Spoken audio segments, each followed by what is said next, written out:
Hello everyone, and welcome to the class for Foundation Engineering. Okay,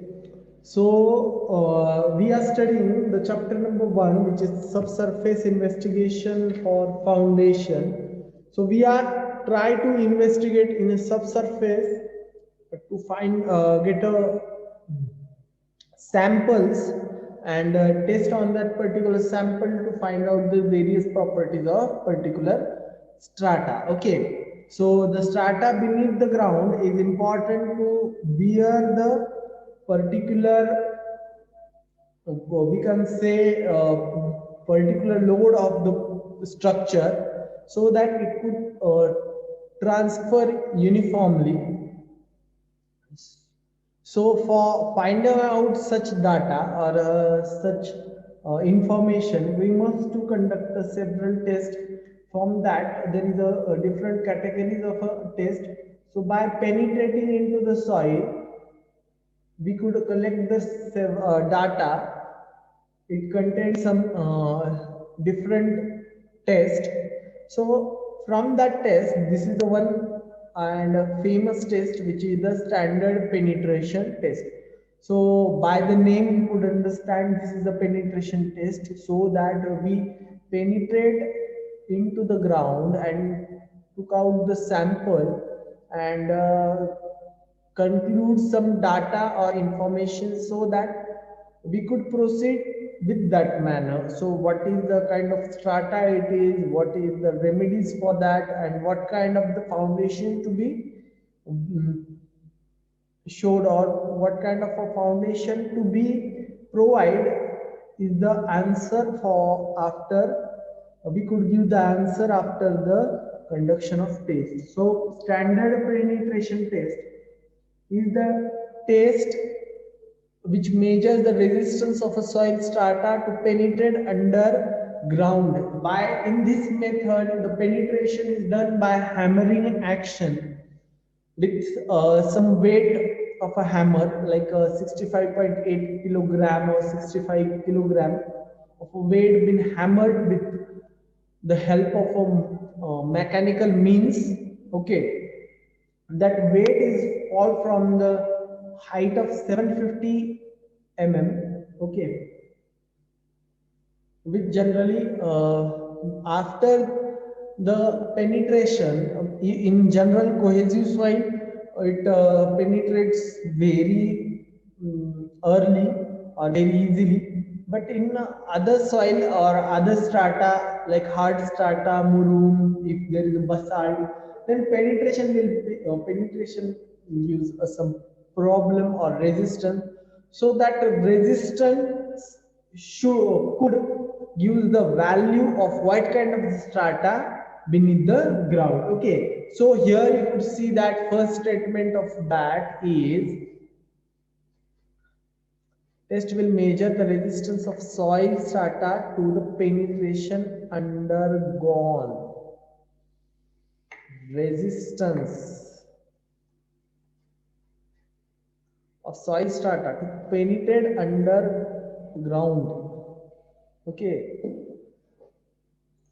gives the resistance. By that resistance, we could conclude many things. The next statement is that the test is extremely useful for determining the relative density and the angle of shearing resistance of cohesionless soil. What is the shearing force? Whatever we are doing is we are penetrating into the ground. So punching stress is much more. So how much the resistance to the punching force or punching stress gives the shearing resistance of cohesive soil. Another is determining relative density. If the density of the particular material is high, in such situation, the density is high. Okay. The next point is that these are the samplers. Okay, these are the particular thing which is connected in front of a bore machine or that driven into the soil. This soil sampler is connected to the bottom of borehole or shaft, which is penetrated into the borehole. First, we have to take a borehole, and then we could able to penetrate that sampler into that soil. Okay.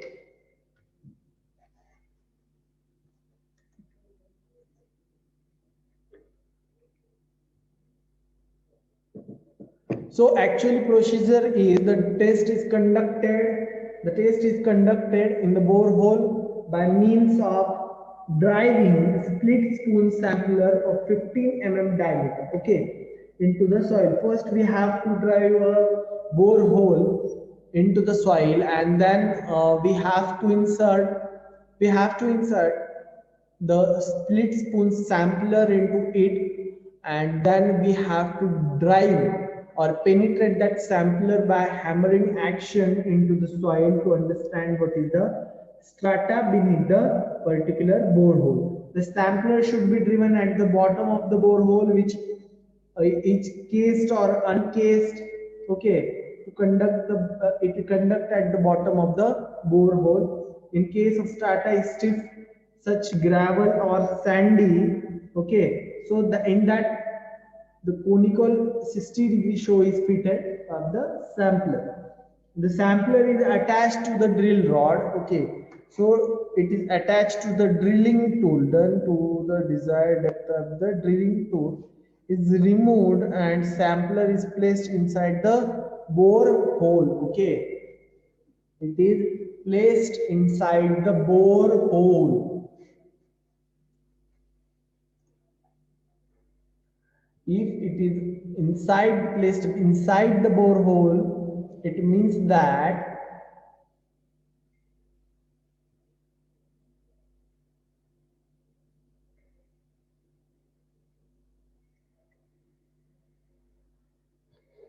placed inside the borehole, it means that we are not taking the sample at the shallow depth, okay, we are taking it at the deep in the ground by means of drop hammer. 63.5 kg mass, okay, in many books it is given roughly as 65 kilogram, okay.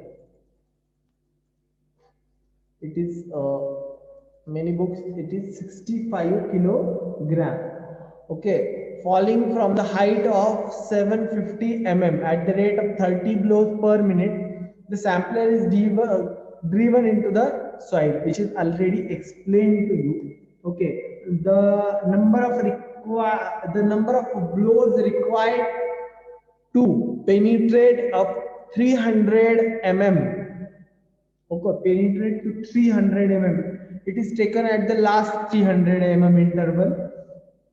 That number of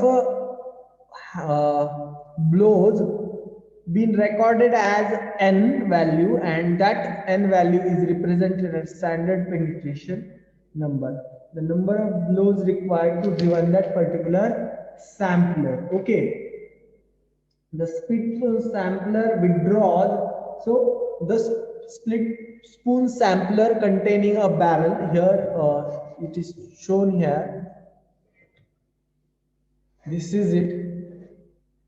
This is the particular penetration method. So we are starting from here, and we took this up to the 0.15, 0.15, 0.15, which is around 450 Okay, that sampler is driven into the ground at the 450 So we just have to take a last 300 sorry, last 300 value of a number of blows required to be penetrated, okay, and which is considered as standard penetration and number. So the split spoon sampler is the sampler which is connected to the split spoon barrel, okay. Split barrel is there is some area which is below or above the particular split spoon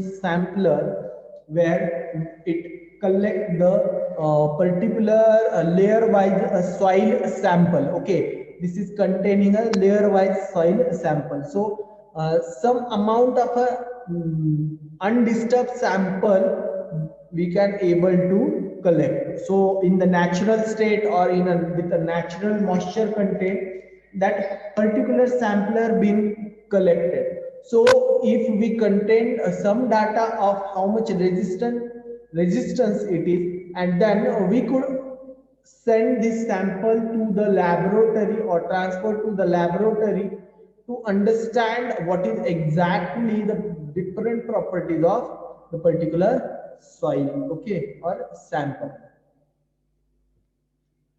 What should be the precaution to be taken? That split spoon sampler must be in good condition. If it is not in good condition, if we say that the edges of it is not proper, it cannot be inserted into the ground. If barrel is broken after, then it might be the problem. The cutting show must be free from wear and tear. It means that the cutting show of the sampler must be sharp. Okay, so it does not resist more to insert or penetrate. The height of fall must be 750 mm. Any change from this will affect on the N value, which is standard penetration number value. The drill rod used must be in standard condition. Bent drill rod are not used. So the drilling rod or shaft, okay, which connected to the sampler, it might be bent due to the buckling, okay, or heavy load, but it must not be bent. Okay, before conducting the test, the bottom of the borehole must be clean. There should not be any rock or something water to be there. Okay, so that you have to be drain out the water and all these things. Okay, so here you could see that this is the sampler. Okay, sample. So how it looks.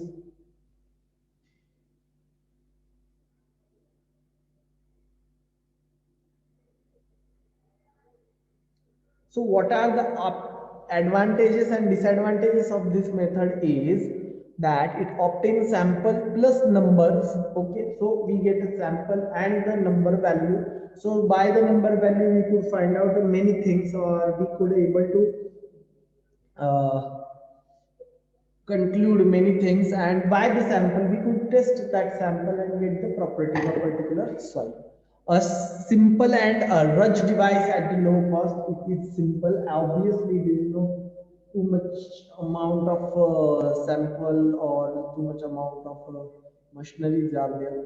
Suitable in many soil type. Okay, can perform in a weak rock. Available in worldwide. So simple thing and worldwide we could. Uh, Energy efficient problem, there is no energy efficiency, so required lot of energy. Discontinuous only take every 5 feet 1.5 meter sample. Okay, disturb sample index test only, so that if there are undisturbed sample we are taking, but the split spoon sampler is taking maximally disturbed sample, so that when a disturbed sample is there, the classification cannot be done in proper way. So for the classification, only index test is only can be conducted. Crude number for analysis, there is must to be conduct different correction factor to be applied, not applicable in a soft clay and silt.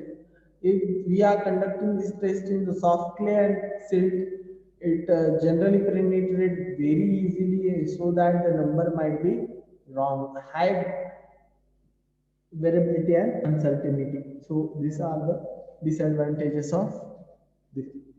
There are too many limitations, like there are too many errors, SPT value are not reliable, granular soil correction, and all. So this was the standard penetration test which we conduct for many reasons, and it is worldwide accepted.